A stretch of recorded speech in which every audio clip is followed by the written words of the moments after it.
यह हादसा उस वक्त हुआ जब विमान बारामती रनवे पर लैंड करने वाला था, लेकिन लैंडिंग हो नहीं पाई। विमान खाई में जा गिरा। अजीत पवार समेत विमान में सवार सभी 5 लोग जो थे वो मारे गए। जैसे जैसे दिन बीता वैसे वैसे विमान हादसे के कई वीडियो सर्कुलेट हुए। अब से थोड़ी देर पहले एक और वीडियो सामने आया जिस पर विमान हवा में मुड़ता हुआ दिखाई दे रहा है। हादसे का वक्त वीडियो में सुबह 8:44 के आसपास दिखाई दे रहा है। लेकिन नोट करने वाली बात यह है कि इस वीडियो में विमान लैंडिंग से ठीक पहले टिल्ट हो जाता है, 90 डिग्री वो मुड़ जाता है। सबसे पहले कहा जा रहा था कि पायलट की जब एटीसी से बात हुई थी तो विजिबिलिटी का इशू था, यानी दिखाई कम पड़ रहा था। अब सवाल है क्या वाकई में ऐसा था? 2 वीडियो में प्लेन क्रैश का कौन सा सच है जो दिखाई पड़ा? सबसे पहले आज पहली पेशी में इसी को लेकर एक्सक्लूसिव रिपोर्ट दिखाते हैं।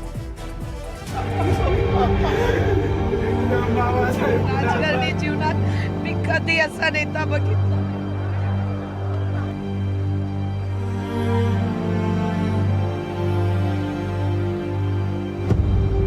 बारामती प्लेन क्रैश पर सबसे नया वीडियो। वो वीडियो जो प्लेन क्रैश जांच में नया सबूत बन सकता है, वो वीडियो जिसमें हवा में ही प्लेन मुड़ जाता है। बारामती में प्लेन क्रैश हुआ ये सबने देखा, सीसीटीवी वीडियो सामने आया, लेकिन एनडीटीवी के पास जो वीडियो हाथ लगा उसमें कहीं ना कहीं ये नजर आता है कि अजीत पवार की अंतिम घड़ी, उनके आखिरी सफर में कुछ ना कुछ तो हुआ। क्रैश से ठीक पहले हवा में क्या हुआ, इन तस्वीरों का एक एक फ्रेम गौर से देखिए।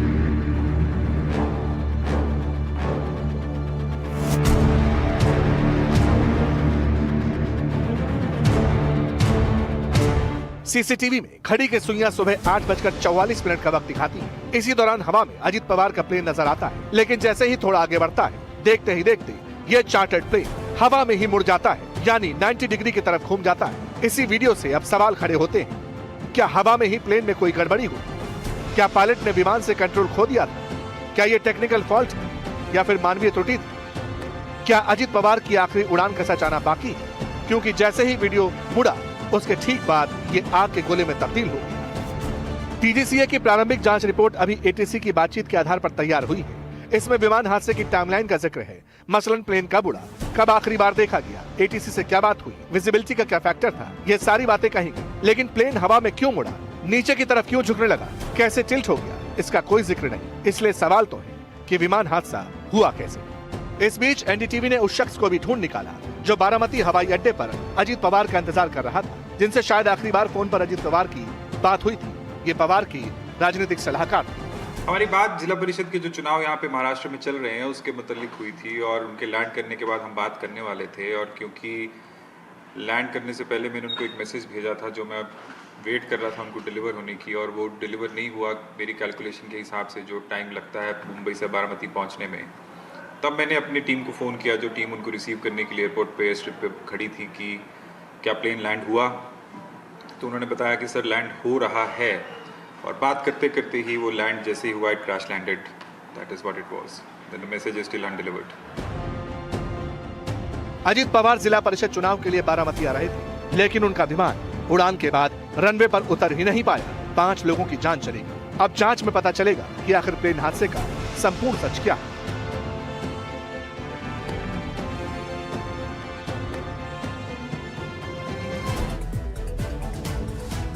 अजीत पवार जमीन से जुड़े नेता थे, इसलिए जब उनका पार्थिव शरीर आया तो अंतिम विदाई के लिए जगह कम पड़ गई। वैसे कल उनका अंतिम संस्कार किया जाएगा। खुद होम मिनिस्टर अमित शाह बारामती जाएंगे, लेकिन सवाल यह है कि आज हुआ क्या था। दरअसल 5 फरवरी को पुणे में जिला परिषद के चुनाव होने हैं और इसी सिलसिले में वो 4 रैलियों को संबोधित करने वाले थे। मुंबई से सुबह रवाना हुए, लेकिन बारामती तक नहीं पहुंचे। Central aviation minister Rammohan Naidu ने बताया कि पायलट ने बारामती एयरपोर्ट पर लैंडिंग कोशिश की थी, लेकिन रनवे उन्हें साफ दिखाई नहीं पड़ रहा था। इसके बाद पायलट ने एटीसी से कांटेक्ट किया। बताया जा रहा है कि विजिबिलिटी का इशू है, लेकिन बाद में रनवे दिखने लगा क्योंकि विमान को दोबारा ऊंचाई पर ले जाया गया। लेकिन शुरुआती जांच में बात सामने आई, किसी के ठीक बाद एटीसी और चार्टर्ड प्लेन के पायलट का संपर्क नहीं हो पाया। बाद में विमान के क्रैश होने की तस्वीरें आई। कहा गया कि विमान क्रैश होने से पहले पायलट ने कोई इमरजेंसी सिग्नल नहीं दिया था। रिपोर्ट में किसी मेडे कॉल का भी जिक्र नहीं है। इसलिए सवाल है कि प्लेन क्रैश का सच क्या है। सवाल यह भी कि प्लेन क्रैश की पहेली सुलझेगी। Wind shear.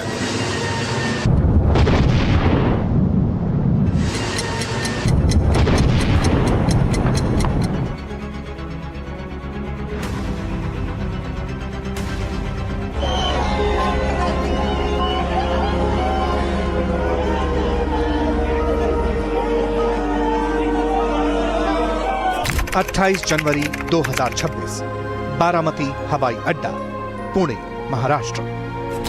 कहते हैं वक्त किसी के लिए नहीं थमता, लेकिन घड़ी की सुइयां अक्सर रुक जाया करती हैं। जिस जगह विमान का मलबा है, हादसे के निशान है, ये वही बारामती है जहां से अजीत दादा पवार ने सियासत का कहरा सीखा और समय का चक्र देखिए उसी बारामती की धरती पर उनकी सांसें थम गई। महाराष्ट्र के deputy CM Ajit Pawar plane हादसे का शिकार हुए।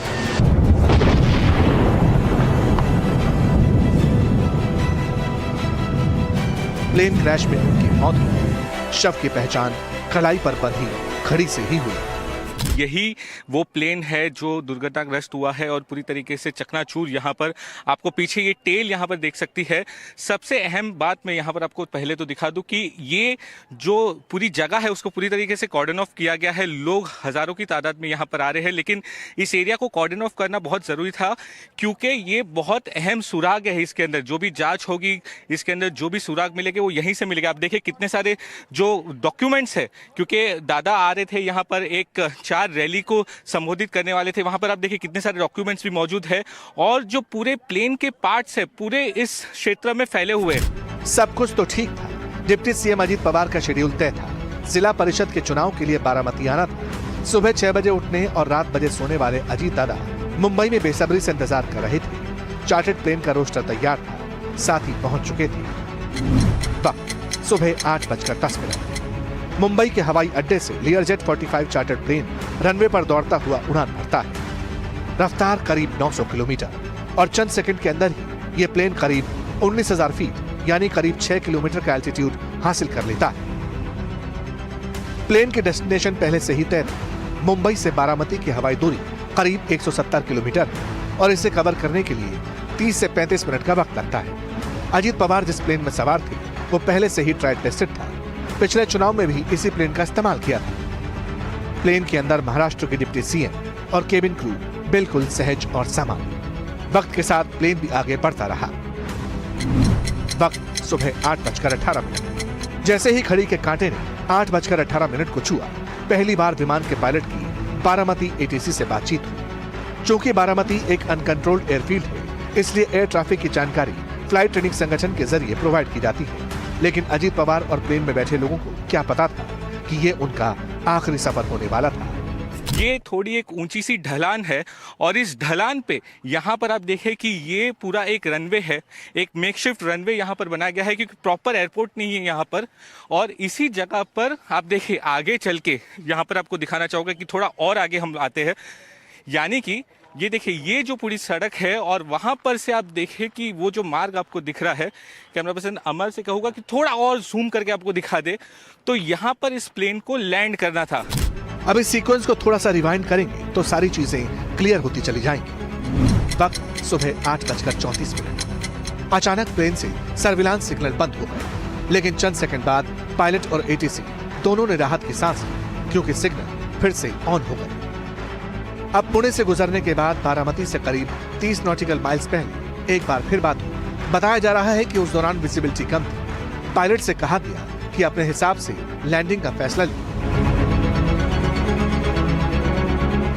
दरअसल बारामती हवाई पट्टी पर ILS यानी इंस्ट्रूमेंट लैंडिंग सिस्टम की सुविधा नहीं है, जिसकी वजह से खराब मौसम में लैंडिंग पूरी तरह से पायलट की नजर और उसे दिखने वाले विजुअल्स पर डिपेंड करती है। हालांकि प्लेन के क्रू को बताया गया कि हवा ठीक है, विजिबिलिटी करीब 3000 मीटर, लेकिन जानकारी के मुताबिक पायलट को लैंडिंग में दिक्कत हो रही थी। यहाँ से वो प्लेन आ रहा था। पहली बार जब प्लेन यहाँ पर आया तो वो लैंड नहीं कर पाया।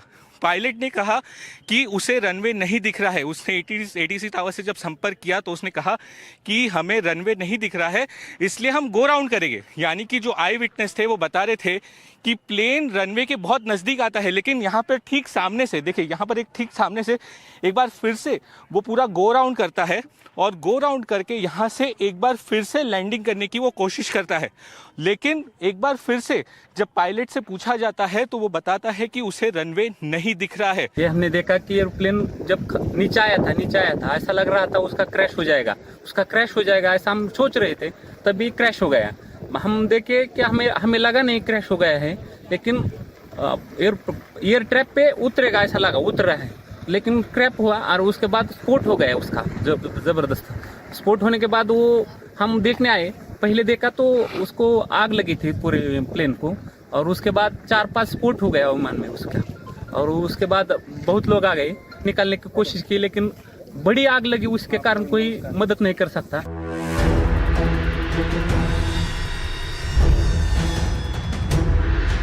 कैप्टन सुमित कपूर ने इसी बात को एटीसी से कन्वे किया था। रनवे सही से नहीं दिख रहा था, इसलिए शायद पहली कोशिश में वो वापस लौट गए, यानी प्लेन एक चक्कर लगा चुका था। अब पायलट से फिर से पूछा गया कि क्या रनवे दिख रहा है। उनका जवाब आया कि रनवे नहीं दिख रहा, लेकिन कुछ सेकंड बाद ही उन्होंने कहा कि रनवे दिखने लगा है। अब यहाँ से एक छोटा सा 30 मीटर की खाई है। अब आप देखिए कि मैं चल के जा रहा हूँ यहाँ से, अब देखिए कि कितना दूर है। यहाँ पर अब इस एक्सटेंडेड पोर्शन है जो रनवे है, और रनवे से ठीक आगे अब मैं धीरे धीरे यहाँ से चल के जा रहा हूँ। महज आप समझिए कि 50 से 60 मीटर का ये पूरा डिस्टेंस होगा। अब देखिए यहाँ से अब ये घास शुरू हो चुके हैं, और जैसे ही ये जो हिल टॉप एरिया है और 30 से 40 फुट की एक खाई है इस रनवे के ठीक पास, यहाँ पर देखिए, और फिर ये यहाँ से वो मिस कर देता है और यहाँ पर आके गिर जाता है। अब देखिए कि किस तरीके से मलबा यहाँ पर प्लेन का पड़ा हुआ पूरी तरीके से चकनाचूर। वक्त सुबह 8:43। खड़ी में जैसे ही 8:43 हुए, जहाज में सब कुछ बदल जाता है। फ्लाइट रेडार 24 के मुताबिक 8:43 पर सिग्नल मिलना फिर बंद हो जाता है। तब प्लेन मंजिल से करीब 20 किलोमीटर दूर था, यानी मंजिल करीब थी।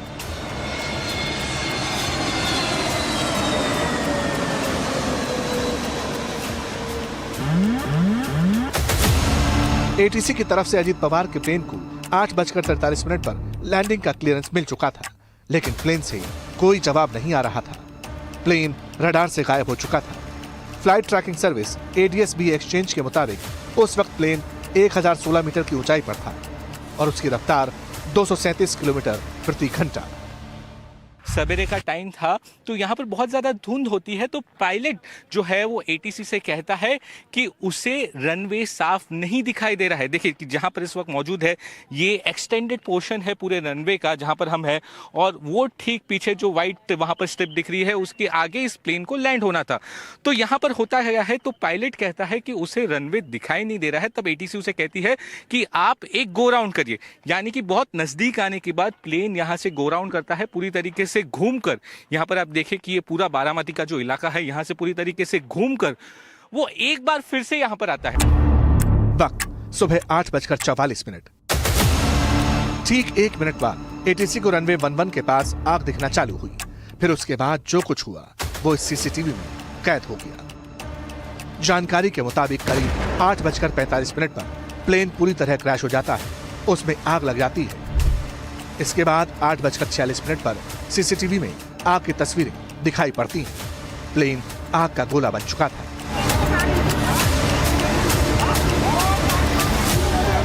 लेकिन CCTV देखने पर लगता है कि विजिबिलिटी तो थी, अच्छी खासी थी। कहा भी गया कि 3 किलोमीटर तक दिख रहा था, तो फिर अचानक क्या हो गया? 15,000 से ज्यादा घंटे विमान उड़ाने के एक्सपीरियंस वाले पायलट ने विजिबिलिटी का मुद्दा क्यों उठाया होगा? गो अराउंड करने के बाद फिर से एक बार कोशिश करी कि हमारे एटीसी से जो बारामती में जो FTO हैंडल्ड एटीसी है उनसे वार्तालाप चल रही थी। तो उस समय जब दोबारा लैंड करने आए तब भी उनसे पूछा गया था कि विजिबिलिटी है कि नहीं रनवे का। तो उसके बाद पहले तो उनका समाधान नहीं आया, फिर उसके बाद आया कि विजिबिलिटी है, तो लैंडिंग क्लियरेंस जैसी एटीसी ने दिया, उसके बाद तुरंत देखा गया कि ये एक्सीडेंट हुआ है। यह हादसा बारामती के पास गोजूबावी गांव में हुआ। एनडीटीवी की टीम मौके पर सुबह पहुंच चुकी थी। वहां पूरे इलाके में मलबा फैला था, कागज के टुकड़े दिखाई दे रहे थे। अजीत पवार की सीट वाली तस्वीरें भी सामने आई। उनके हाथ में जो घड़ी थी, पहचान उसी से हुई। फोरेंसिक्स की टीम मौके पर पहुंची, छानबीन शुरू कर दी।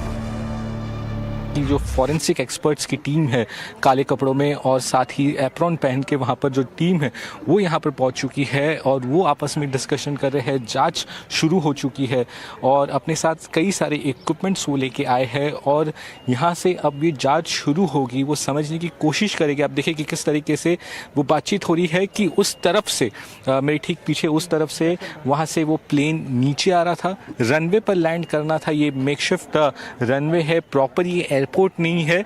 यहाँ पर ये मेकशिफ्ट रनवे बनाया गया था। और दूसरी एक बात, सबसे अहम महत्वपूर्ण बात, कि जो ILS होता है, जो रनवे पर जो लेफ्ट और राइट साइड में जो लाइट्स लगी होती है जिससे कि रनवे दिखाई दे, वैसी लाइट्स भी यहाँ पर मौजूद नहीं थी। तो इससे काफ़ी ज़्यादा दिक्कत हुई रहेगी। प्लेन में कोई तकनीकी खराबी थी कि नहीं, ये जांच का बहुत अहम पहलू रहेगा। सोचिए, 1 घंटे से भी कम वक्त की फ्लाइट थी। मुंबई से बारामती ही तो जाना था, लेकिन चंद मिनटों में कुछ ऐसा हुआ कि एक दर्दनाक हादसा हो गया। प्लेन रनवे की बजाय उससे पहले खाई में गिरा और देखते ही देखते महाराष्ट्र की सियासत के एक अध्याय का अंत हो गया।